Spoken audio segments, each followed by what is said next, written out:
While my parents were conservative, I was ambitious. While my parents were calm, I was aggressive. While I was angry with everything, my parents were perfectly fine with a lot of imperfection around them. My generation is a generation of fighters, of risk takers, of believers. New India is not actually New India. We are at a crossroad. We caught in a dichotomy of old ways and new ways. I thought it was heading towards a revolution and a lot of things would change. But now again, the hopes have kind of turned into a little distant dream. Don't turn into someone who's just asking to be fed information, rather go searching for it. I live for myself and I have my own space and my own little world. I think the one phrase that captures the dream of our generation has been India shining. Since the time we've been growing up, we've been hearing stories about how we are going to be the next superpower and how we are going to change the face of politics in our country. I'd like my generation to be remembered as the generation that brought change. Sometimes we human, there's a mentality, you can change as much as you want. You can't change the rigid mentality or the way you've brought up. The country is now somewhere in the middle of going in the right direction and something pulling it back. People have not changed in accepting that we can change. The fight against corruption, fight against inefficiency. We don't want one big thing to happen in our life that is so wrong that it ruins me. We're not waiting for one big thing. Every day there is a struggle that we fight. We see a strata of the society which is developing. I deal with people who are not developing. I see the lower middle class and the lower class. Any other Asian city, Singapore is my favorite place. You don't need to necessarily be a millionaire, but the quality of life is 10 times better than the working class families. I didn't find a single beggar on the road. And can we learn from that? Can my state learn from that? The most important questions I have for India and Indians in particular, why do we want to continue the caste system? I want to ask people of India, I want to ask all Indians, why do we want to have the caste system?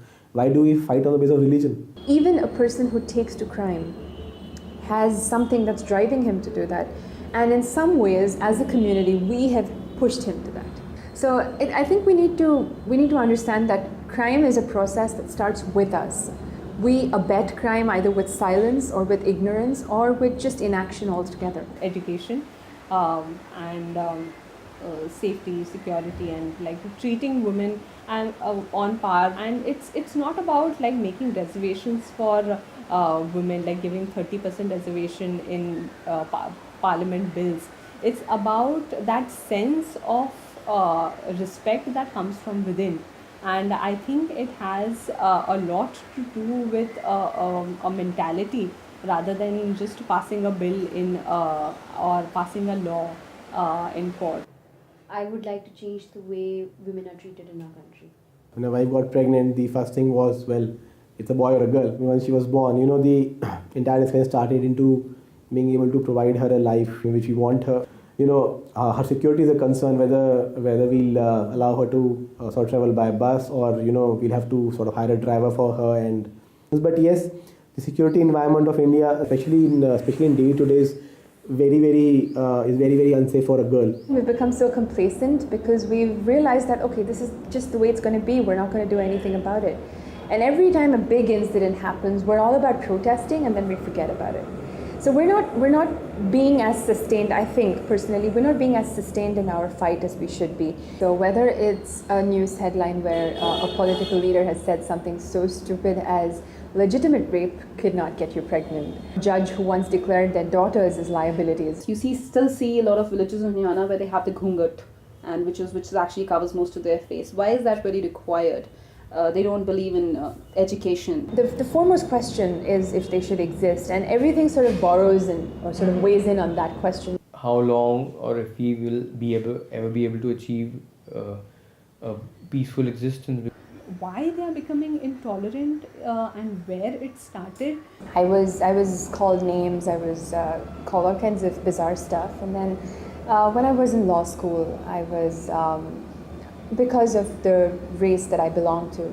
I was in the minority, and a couple of girls beat me up, and I was thrown against the wall. I was made to just lie there. Do away with the caste system for good.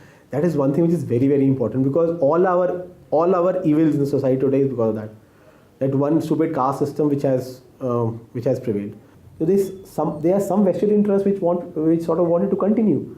And so, I mean, these are the things which I really want to ask my countrymen: why do we fall in such traps, and why do we still persist with these age-old problems for India?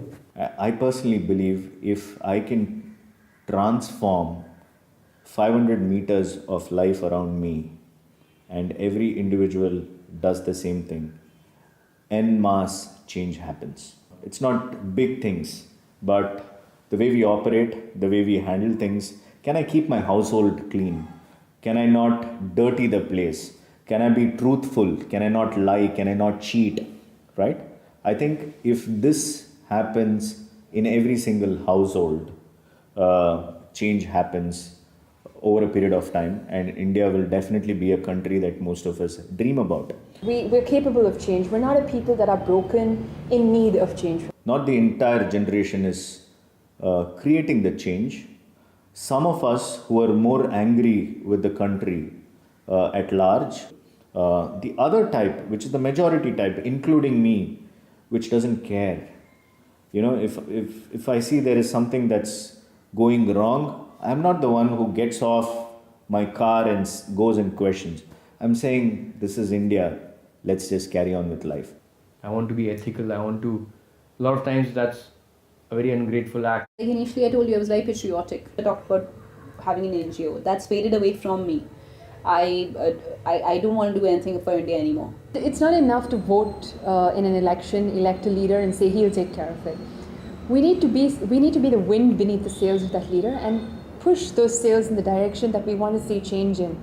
It's very easy to sit back and say that the leader is corrupt and so nothing is going to happen. But he is corrupt. He is the demand side of corruption because you are the supply side of corruption. I want to start a company, and I want to start a company in the next week. I need to move the paperwork for it. But I know that the government officials will take their own time because procedure says that so many days are what it needs. So what I do is I try to go by the back door. I try to pull a couple of strings and I say, I'm giving you this much money. Get this moving. We've created a hotbed of corruption, if I could say it that way. And every crime, every social evil has its root in corruption for the simple reason that corruption is a mindset, it's a mentality. There's a lot of freedom here. We don't use most of the freedom. That's our fault. If somebody comes up and becomes the leader, we want to pull him down. And we don't let him live. We don't let him go on. We don't give him a chance. The biggest hindrance is we don't know what to do with the democracy. The ones who know it, the ones who actually know that it's a big thing, are just minting money on it. Politics is not a career. It's a service you give. So the moment people start accepting it and actually treat it, it will actually become less like a dirty game. I really want to see some proactive governance. Instead of people demanding for things, it will be a nice change to see the government offering people things that they wouldn't have expected them to have. The people who come up and guide us are the generation who are behind us. In our generation, the tolerance power is zero. I mean, not exactly zero, but it's actually lower down. In a good way, that's a good thing. Politicians take advantage of it, and these things snowball into, sort of major incidents or major riots. We stayed in Shahibag area and the riots happened just 5 kilometers after that, if you remember. We used to stay in dental quarters in this thing. My dad had a student who's a Muslim and he was dating a girl who's a Hindu. And this community, the people found out. There were people with talwars and swords coming to kill that guy. The riots, because one community did something to another, they also reciprocated in a bad way, then again you reciprocated. So, now it's justified as, if one did bad, the other also did bad. Everyone's forgotten what's happened. And it doesn't matter to us now. So we've made new lives. They have made new lives. They have rehabilitated themselves more and in a much better way. But at that time, no one did anything. There is still the foul play of if the government was involved, if not involved. My country gives me the right to do riots. It's given me the biggest boon and the biggest bane of being free, of being democratic. It's actually a boon, but at times you misuse it. And we Ahmedabad, we Gujaratis have misused it. I was a part of riots, and it was terror. It's bad. It's disgusting to see people actually get killed in front of your eyes. You'll never ever get out of the trauma. I would like our generation to be remembered for them being open-minded, for them being progressive, for them being able to adapt to change, for them to be, bring about the changes that our society needs. In my version of India Shining, and in the ideal world which we will get to at some point of time, I think there will be a time when this whole daily struggle for existence, it's not even living, it's just a struggle to exist in this world, that kind of stops, and people start living, people start experiencing life. I see people of my generation taking risks and embracing opportunities which people in the previous generations wouldn't have, for whatever reasons. Our generation normally thought about being rich, being successful professionally, and then marrying someone and having kids and having a beautiful life. I think that's what most of the people dreamt, and they thought of eternal love and everything. I think his dream is where I'm at, and for me to be independent and not depend on some guy. I'd like to reach a certain level of financial stability. I'd like to save up for my children's education, buy a smart home where my wife and I can live forever. My dream for my parents is that they, once they retire from their jobs, they are able to have a life of comfort and security, and they are able to live a life that is without any worries and without any struggles of any kind. And Naya, I hope he grows up to be a very beautiful and a very sensible girl and a very good human being. Right now, we're doing this thing called the Building Peace Project, where we're looking at two sets of countries that are at conflict or loggerheads with each other and getting the youth of those countries to dialogue. So right now, we're working on building peace between India and Pakistan.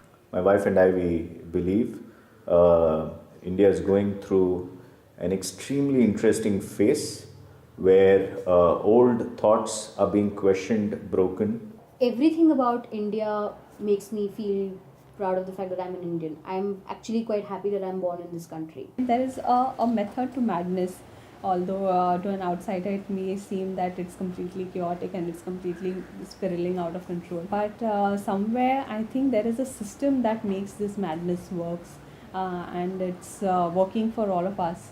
And hopefully it will work in a way that leads on to much bigger things. And I'm pretty proud to be a part of the largest democracy, and I'm really, really proud to be an Indian.